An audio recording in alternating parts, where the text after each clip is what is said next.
Hello Zelda fanatics and hypelinks everywhere, it's HMK once again on the hype train Breath of the Wild. It does not stop. Another video is coming right at you. But I'd just like to say, remember, if we hit 100k before March, I'm going to be giving away a Nintendo Switch. And also be sure to enter my Breath of the Wild existing giveaway. I'm giving away 3 copies. All the details are in the description box below, so check that out. Without further ado, let's get into today's video, because I know you come here for. You come here for Zelda Breath of the Wild, the hype. We shall continue the hype train up until release of Breath of the Wild, March 3rd, 2017. It's so close. I am ready, guys. I hope you guys are ready. So let's talk about today's video. Now, I coined this a little bit in my previous video, which is the Skyward Sword Breath of the Wild connection. If you haven't seen that video, please check it out in the description box below. You can check it out. It's awesome. Yeah. But I coined the term the Champions of Hyrule. Now, it's not something I created, but I mean, like, it's something I thought of, and that's like a tentative name I'm giving this exclusive group that's within Hyrule. And the reason why I started naming these people the Champions of Hyrule is because Link wears a champion shirt, and it's the proud blue that he wears. And in the game, it says that this garment could only be worn by those who gain the utmost respect of the royal family. And then, weirdly enough, Eiji Aonuma and Shigeru Miyamoto said during interviews after the big Nintendo Switch Breath of the Wild reveal and stuff, that Zelda, in that blue type of tunic or robes, or it's not even the dress or anything, it's just like, you know, active wear, but in that blue shirt she wears, he's like, oh, she's wearing the same thing that Link is wearing. And I'm like, I mean, it's the same color, but it's not really the same thing. So that makes me think that she is also part of the Champions of Hyrule, if not the leader of the Champions of Hyrule. And the other champions, we've seen some of them before. We've seen the bird-like person, the Goron, and the Zora. They all have a blue sash that matches the design and the color of Link and Zelda's champion garments. And of course, we have the Goron, the Zora, and it's not a Rito. I'm gonna make another video on that. It's a bird-like race. The Rito have human-like features. They have fingers and stuff. These are birds that stand upright. They have feathers for fingers, and they have bird feet, and they have complete bird faces. The Rito have human faces with a bill, and their hands or their arms, they become their wings and stuff like that. But I'm digressing so hard right now. And also the Rito, they evolved from the Zoras, and the Zoras are in this game and coexisting in evolution and yada yada yada. But anyways, yes, we have a member from each type of tribe, not each tribe, but different tribes of the Champions of Hyrule. Now, it's weird because it seems that these personnel could have been led by Zelda or even the king, with Link and the rest of them to aid in the fight for Hyrule 100 years prior, or maybe now, like 100 years later. So because we know there's a 2-point time difference in this game.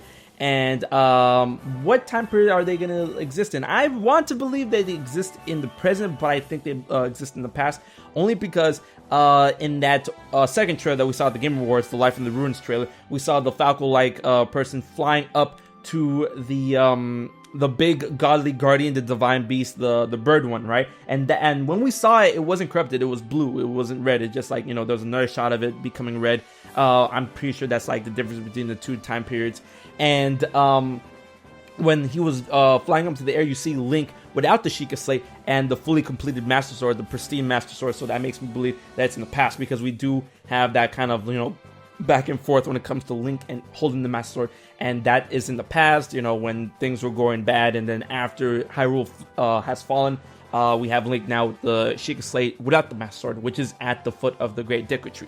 Now, these Champions of Hyrule, it seems that they all have a weapon that you might even get that matches a type of weapon class in Breath of the Wild. The Zora, she has a type of trident, which is the spear, the lance type weapon class. The bird has a bow, and the Goron, I know a lot of people people have like differing opinions of what this thing is. I think it's a claymore.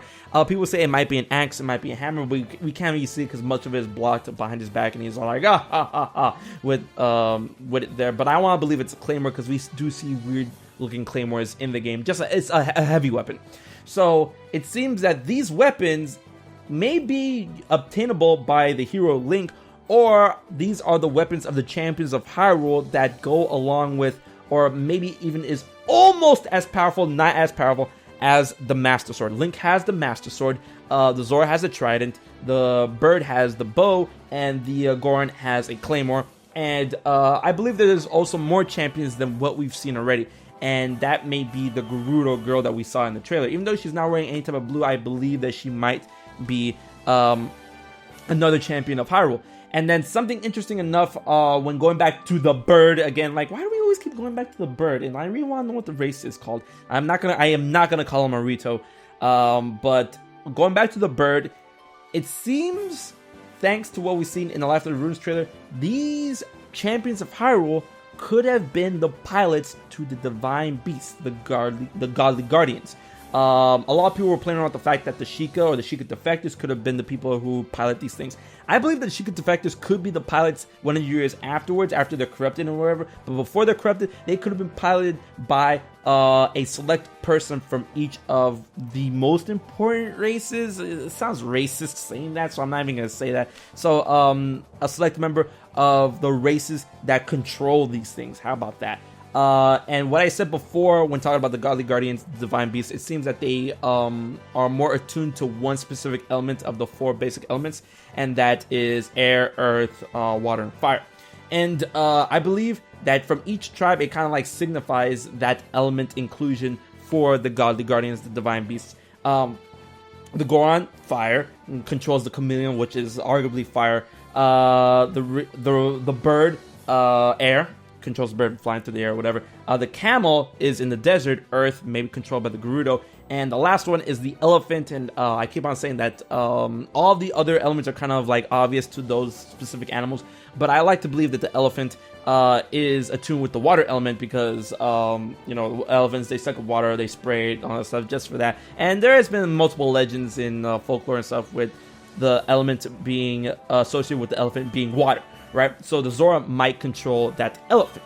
You know, arguably, out of all the other things, the elephant probably has the best chance of, like, you know, getting through water itself, if not being a fish, right? So, there we have the 4 elements, earth, wind, fire, and water. And the Champions of Hyrule could have been the people piloting those godly guardians, those divine beasts, before the fall of Hyrule. And they were probably a faction, a very exclusive faction that was led by Zelda or the king, and they are known as the Champions of Hyrule. Now, it could be possible that these champions could also be linked in some sort of way to the sages. You know, the most obvious reason, the elements. And, you know, which sage goes to which, we don't know which one is which. Of course, Goron, fire, Zora, water, the Gerudo, spirit, the Rito. Why did I call him a Rito? No Rito. Bird. The bird, forest, definitely not shadow, and definitely not light. So, forest, I don't know, maybe, but there's Korok's in the Great Deku Tree and all that stuff. I mean, so, like, if they're gonna bring the sages back, it might be a Korok, you know, because Makara was Makara was a sage of the earth, so, like, no, he was a sage of the winds, what am I saying? So, it's a very interesting, I think it's a very interesting concept, the concept of, you know, the champions of Hyrule. They could have been there defending Hyrule up until this point, and they could be dead because, like, you know, I believe they might be 100 years prior, or they could be in stasis, just like how Link was, you know, because, you know, the possibilities are endless. I believe there's going to be multiple characters, including Zelda, that are going to be in stasis from the 100 years before to the 100 years now, and, you know, oh, my friends are dead. No, not really. I really believe that a lot of them might be in stasis, and then that's probably some part of the story of the adventure is awakening them in order for them to, you know, help you gain control back from the divine beast, because we know that they're corrupted and they seem to be walking dungeons. So maybe awakening each one will help you gain access to one of those dungeons, or, you know, just help you clean it out, because we see all the Calamity Gang gunk in there and stuff.